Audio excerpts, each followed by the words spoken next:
Good morning. For my second episode of I'm Not Really a Gardener, I would like to talk about garden maintenance.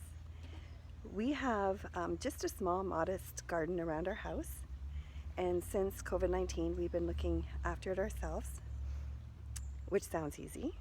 However, being in the Caribbean, when things start falling off, they look like 12-foot long palms, coconut palms, and other large items.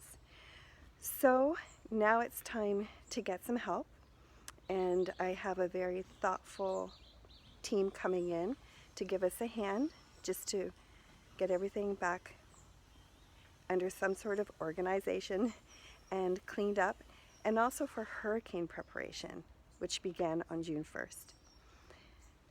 And I wanted to talk about, for me, what that preparation looks like, how I prepare for the team to come and clean up and work on the garden. Because I do view all the plants and trees here as conscious, I do prepare for any kind of work. So today, what I'm going to do is I'm going to thoughtfully light some smudge, some sage, and I'm going to travel through the garden, walk through the garden, just sending gratitude out to all the plants and trees, and just explaining in my own inner voice that there's going to be a little bit of cleanup, a little bit of reorganizing, and that I just so appreciate their cooperation in that. So I'm going to light up my sage and start smudging.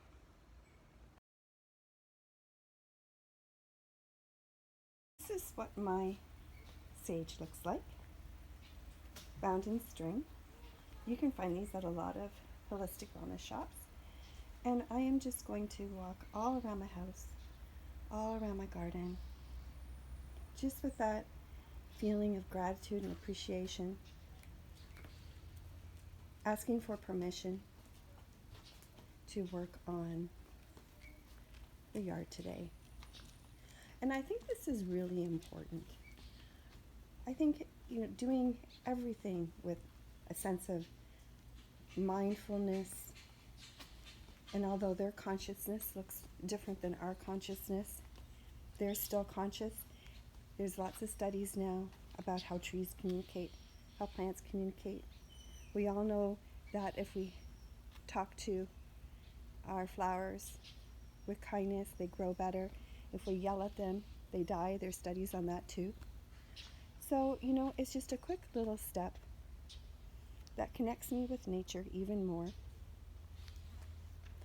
and recognizes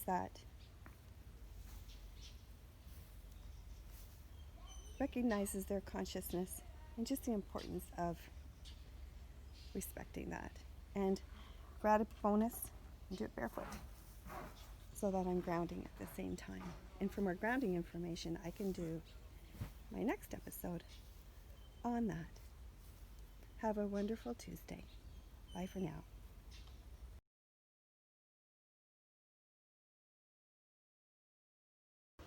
Hello. It's been about 10 days since I videoed how I prepare my garden and yard for changes, for heavy maintenance, and adding some new plants and some reorganization.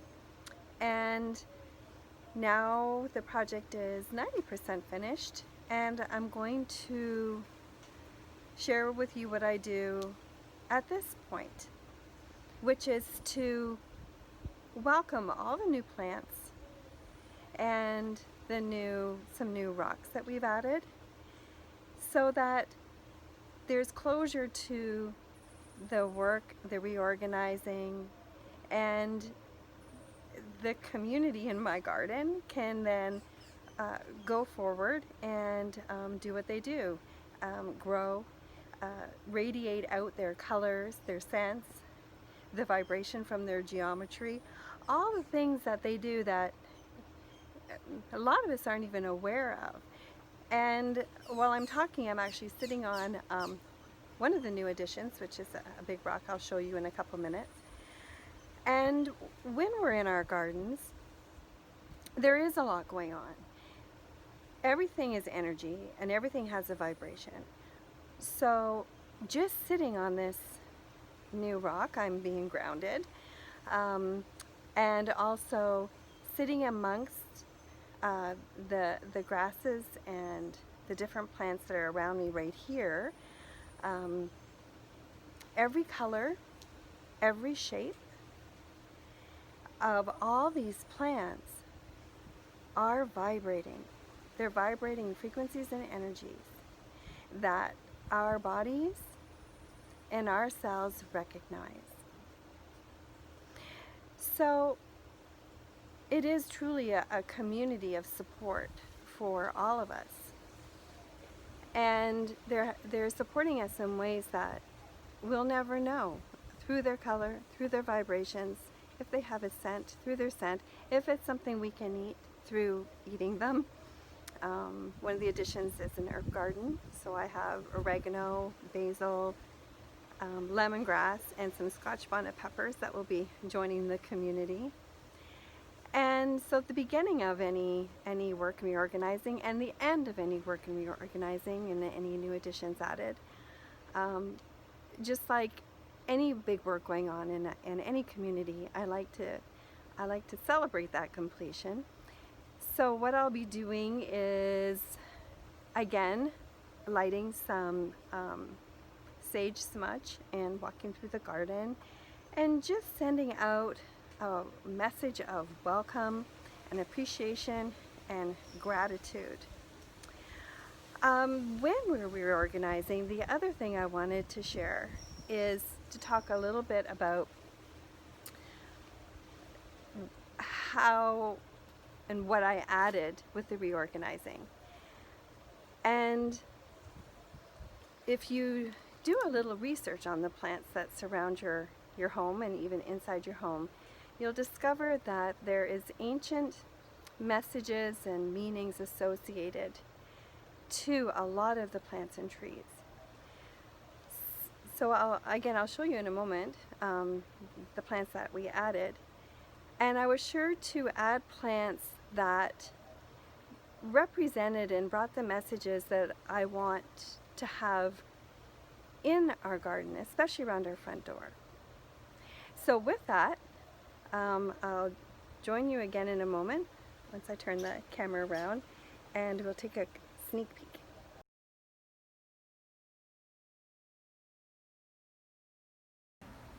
So here is our door and our entranceway.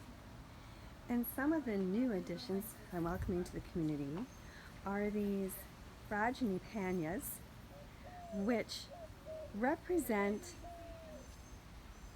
renewal, new start. They're often a flower associated with weddings, love, joy, celebrating, and they really are just beautiful. And their leaves are really unique. And they will grow to 5 to 7 feet and be quite bushy. And I thought that was just such a lovely thing to put at our front door. So anyone coming to our front door will be greeted with the vibration and the frequency and just the appearance of these beautiful, beautiful plants. The other thing we added was bougainvillea, which is also brings messages of welcome and was often a gift for travelers, people visiting new lands where bougainvillea grew. That was often a gift that were given the travelers. We also added some really amazing rocks that just really give this entranceway a feeling of being grounded. Then the other area, we added some more aloe vera, which I already had, and we moved some here into this section. And we added grasses. I just love grasses, and when they take hold and start to really flourish, it is going to just create a really welcoming entrance into the back part of our yard. Here's a little herb garden. Whenever possible, I love planting things that you can eat.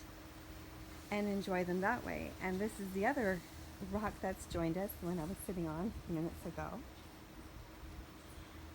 These rocks were really carefully picked out and placed so that even though they definitely don't grow like plants do, and definitely don't have a consciousness that maybe many of us can relate to, they still, if you break them down and imagine them not as dense anymore, but every little particle inside that rock, they too have a vibration and a consciousness and are adding all that to the garden space for all of us to benefit from.